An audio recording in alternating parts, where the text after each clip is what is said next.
film kita akan berjumpa dengan para bocil-bocil manja yang sedang asyik bermain di lapangan. Diketahui para bocil ini tinggal di sebuah panti dan perawatnya adalah suster bertitit bernama Mary. Dengan galaknya Mary memaksa mereka untuk segera pulang dan mengerjakan PR Pak Yoyo. Namun bocil ini justru merayu sambil bernyanyi. Tapi Mary tak tergoyahkan dan kembali memaksanya pulang. This is the sound of music! Get in there! Tiba-tiba sebuah mobil melaju dengan kencang dan langsung melemparkan tas ke arah Mary. Lalu pergi begitu saja. Mary pun tampak keheranan melihat tas yang terus kelukat-kelukat tersebut. Saat ia membuka tas itu, dalam sekejap ia terpental hingga jatuh ke semak-semak. Dan ternyata tas itu berisi 3 bayi imut. Bayi yang berembut hitam lurus diberi nama Mo. Yang berjidat lebar tapi keriting di belakang bernama Pono. Dan yang botak bernama Sugeng. Oh, sama-sama punya masalah di kepala ya. Tampak para suster sangat senang dengan kehadiran bayi-bayi di sana. Bahkan mereka rela berebut menyusui bayi-bayi tersebut. Wow. 10 tahun berlalu, kini para bayi itu pun telah tumbuh menjadi remaja labil yang tentu saja sering membuat onar. Para suster pun selalu kewalahan menghadapi mereka. Dan mari kita lihat mereka menyekap Mary yang sakit gigi di atas meja. Mereka bermain seakan menjadi dokter profesional. Dan agar pekerjaan mereka lancar, tak lupa mereka membius pasien dengan bius manual, yaitu... Tiba-tiba pintunya pun terketuk. Mereka yang terkejut langsung membalik meja menyembunyikan Mary. Dan saat pintu terbuka, mereka telah berganti kostum menjadi seorang seniman. Waktu pun terus berjalan dan Mary memberitahu kepala panti bahwa akan ada sejoli yang bakal mengadopsi anak di sana. Mereka yang sudah tidak betah dengan sikap 3 anak itu lalu menyembunyikan anak yang lain. Tak berselang lama, datanglah pengadopsi yang bernama Pak Harter dan Bu Harter.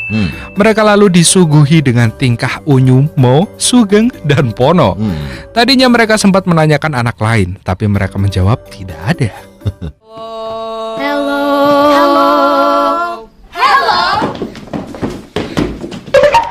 Namun tiba-tiba, Teddy muncul meminta susu. Tingkahnya pun begitu imut dan menggemaskan. Para suster pun terkejut dan merasa kecewa, Teddy malah muncul. Melihat keimutan Teddy, Pak dan Bu Harter akhirnya memilih Mo. Perasaan para suster pun sedikit lega. Akhirnya, Mo dibawa pulang oleh mereka. Sebagai perayaan di keluarga baru, Mo diperbolehkan meminta apapun. Dan yang dimintanya adalah ia ingin mengajak Sugeng dan Pono ke keluarga mereka. Tanpa pikir panjang, mereka pun langsung berbalik ke panti dan menggabungkan Mo dengan Sugeng dan Pono. Tapi mereka tak membawanya, justru Teddy yang mereka bawa. Dan 25 tahun telah berlalu. Kini, rambut keriting Pono tidak hanya di belakang kepala, tapi juga di bawah kepala. Mereka mendapat pekerjaan untuk memperbaiki lonceng. Waktu terus berlalu, tapi pekerjaan mereka tak kunjung selesai. Mary yang curiga pun mengecek pekerjaan mereka. Ternyata suara mereka yang sedang bekerja hanyalah suara dari sebuah radio. Sementara mereka asik terlelap. Dan mengetahui hal ini, Mary tanpa ragu memukul tiang tempat tidur hingga mereka terjatuh. Mereka yang telah terbangun akhirnya bergegas ke atap gereja membenahi lonceng. Dengan kecerdikan Sugeng, membawa gergaji mesinnya yang menyala dengan digantungkan ke ikat pinggang. Hingga tanpa sadar ia telah memotong semua anak tangga.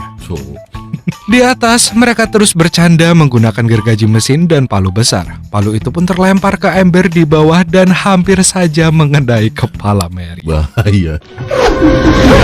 Mary yang kembali marah tanpa sengaja justru tertempa lonceng gereja. Mereka pun panik dan langsung turun. Tapi karena tangganya telah terbelah, mereka justru menimpa tubuh Bu Mary. Merasa bersalah, mereka segera mengangkut Mary. Namun, baru selangkah berjalan mereka justru menabrakkan kepala Mary ke pompa air. Ya.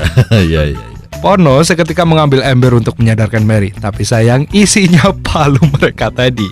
Beruntung Mary tersadar berkat hal ini. Saking seringnya dipukul kepalanya. Aduh. Tiba-tiba di gereja tertempel tulisan dijual. Ternyata gereja ini telah berhutang $830.000 sehingga berisiko akan ditutup. Satu-satunya solusi hanyalah menebus hutang tersebut dalam tempo 30 hari. Dengan jiwa-jiwa superhero-nya, Mo, Sugeng, dan Pono siap siap merantau ke kota membanting tulang untuk mencari rezeki.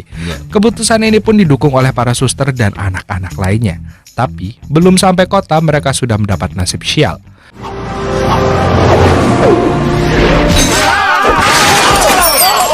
Di kota terlihat Mbak Lydia yang para gunungnya siap erupsi sedang berduaan dengan Meg hendak bercocok tanam. Meg ini adalah selingkuhannya Mbak Lydia dan mereka berniat untuk membunuh suami aslinya. Saat hendak mulai bercocok tanam mereka terganggu dengan kegaduhan di jalan. Ternyata Pono dan kawan-kawan sedang mempromosikan diri mereka untuk mendapat pekerjaan. Tak perlu berpikir panjang, Mbak Lydia meminta mereka untuk membunuh suaminya dan siap membayar berapapun yang mereka minta. Dan tak berselang lama, Meg datang menyusul dan mengaku sebagai suaminya. Mendengar ide mereka yang telah sepakat langsung mendorong Meg hingga tertabrak truk, tergiling penyapu jalan, dan terlindas egrang.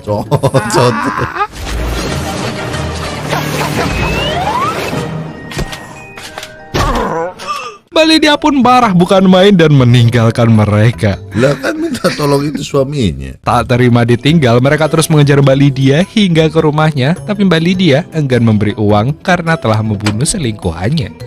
Dalam kekesalannya, Mbak Lydia mendapat kabar selingkuhannya masih hidup. Ia pun langsung melempar mereka keluar pagar.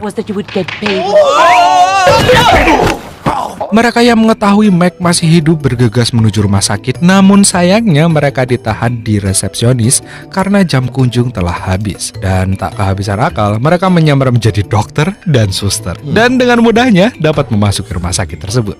Bahkan Sugeng sampai mendapat om-om setelah melihat kesemokan bokongnya Sugeng. Kasihan kamu Sugeng, kasihan masih muda. Tapi tiba-tiba bu resepsionis pun datang. Mereka pun lari tunggang langgang dan bersembunyi di sebuah ruang. Ternyata mereka masuk dalam ruang bayi dan dokter di sana menyuruh mereka untuk menggantikan popok para bayi. Bukannya menggantikan popok, mereka justru bermain perang-perangan dengan kencing layaknya seorang cowboy. Last words. Akhirnya mereka kembali ke Meg dan menemukannya telah terbungkus gips di seluruh badan seperti mumi. Mau dengan cerdiknya menggunakan pasien lain untuk mengganjal pintu. Anjing. Tapi bukannya beraksi, mereka malah menonton TV. Meg pun tak menyanyiakan kesempatan ini untuk delesep ke dalam chipsumnya. Pono yang tersadar Meg delesep langsung mengajak timnya beraksi, maupun memasukkan petasan ke dalam chipsum dan Meg yang sudah tak tahan pun memohon kepada mereka untuk tidak dibunuh dan di waktu bersamaan datanglah petugas yang memaksa mereka untuk bermain kejar-kejaran. Dalam perhatian mereka tanpa sengaja membuat petugas pingsan. Karena kebaikan hati, mereka berniat membangunkannya dengan alat kejut yang ternyata adalah setrika. Ya panas. Mereka lalu naik ke rooftop dan terjun menggunakan selang air. Namun selangnya jebol hingga menimpa orang di bawahnya, yang ternyata adalah Teddy, teman mereka dulu. Teddy sempat mengajak mereka ke rumah, tapi mereka menolaknya. Iya, pertemanan kalian cuma sebentar. Teddy pun pulang dan bercerita pada istrinya tentang perjumpaannya dengan teman lamanya. Tentu saja istrinya terkejut karena ia adalah Mbak Lydia. Setelah berpikir panjang, akhirnya mereka memutuskan untuk membuka usaha menggunakan uang saku dari panti. Tak perlu waktu lama mereka telah membuka usaha ikan salmon. Namun parahnya mereka menanam dan menyiram ikan ini layaknya tumbuhan, dan parahnya lagi hal ini dilakukan di lapangan golf. Tiba-tiba polisi yang disetrikanya tadi datang dan lagi-lagi mereka harus bermain kejar-kejaran hingga sampai di sebuah ruang untuk bersembunyi. Nggak panas, Pak. Dan di dalam ruang itu muncullah pertikaian antara mereka.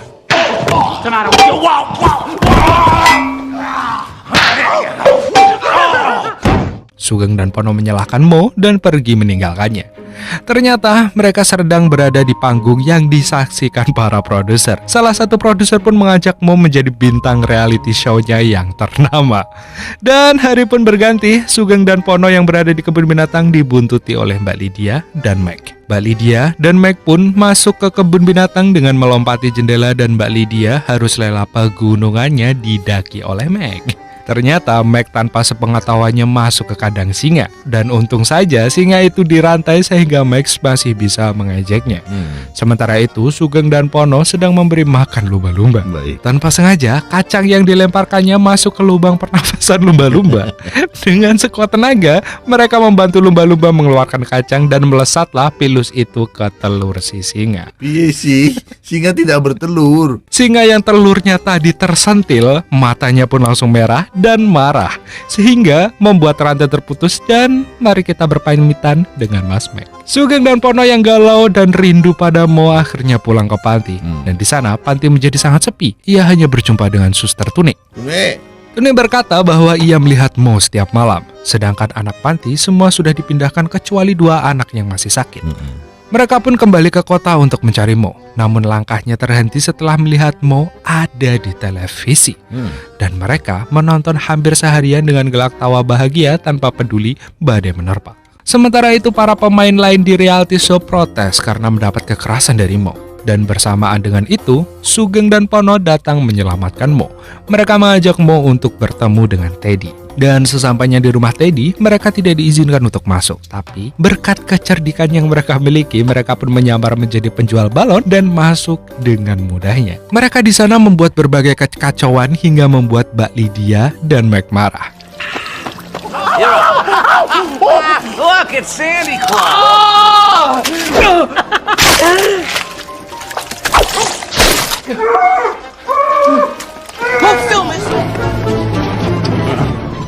Dengan cepatnya mereka berlari masuk ke kamar Teddy. Baru saja mereka membocorkan rahasia Mbak Lydia dan Mac, si sahabat Teddy, Mac dan Mbak Lydia berhasil masuk lalu menodongkan pistol. Dan tak lama berselang, ayah Teddy pun juga masuk dan menodongkan pistol juga. Ternyata semua ini telah direncanakan ayah Teddy untuk mendapat warisan yang dimiliki Teddy dan Mbak Lydia adalah selingkuhannya. Ayah Teddy pun berniat mengajak mereka ke tempat terpencil entah apa. Namun sayangnya, di tengah perjalanan tikus peliharaan Sugeng terlepas dan masuk ke pegunungan Mbak Lydia. Sontak saja hal itu membuat gunung Mbak Lydia terasa geli-geli gatal dan kekacauan pun terjadi di dalam mobil hingga mobilnya jatuh ke dalam danau. Memang kekacauan selalu berasal dari Tete. Ya benar. Beruntungnya mereka semua berhasil selamat. Namun polisi telah menunggu mereka di atas dan menangkap para penjahat ini. Dengan rasa putus asa, 3 sejoli ini memutuskan untuk pulang ke panti. Dan betapa terkejutnya mereka saat mendapati panti sudah sepi tak berpenghuni. Namun mereka seperti mendengar suara anak-anak kecil. Setelah ditelusuri, ternyata panti mereka telah berpindah ke tempat yang lebih mewah dan indah termasuk para susternya. Awalnya mereka menyesal karena tidak bisa membantu sama sekali. Tapi nyatanya ini adalah hasil dari reality show Mo. Pak produser pun juga ada di sana untuk menawari kontrak baru mereka bertiga sekaligus. Dan film ini diakhiri dengan kehadiran Teddy yang mengadopsi anak dari panti bersama dengan istri barunya. Iya.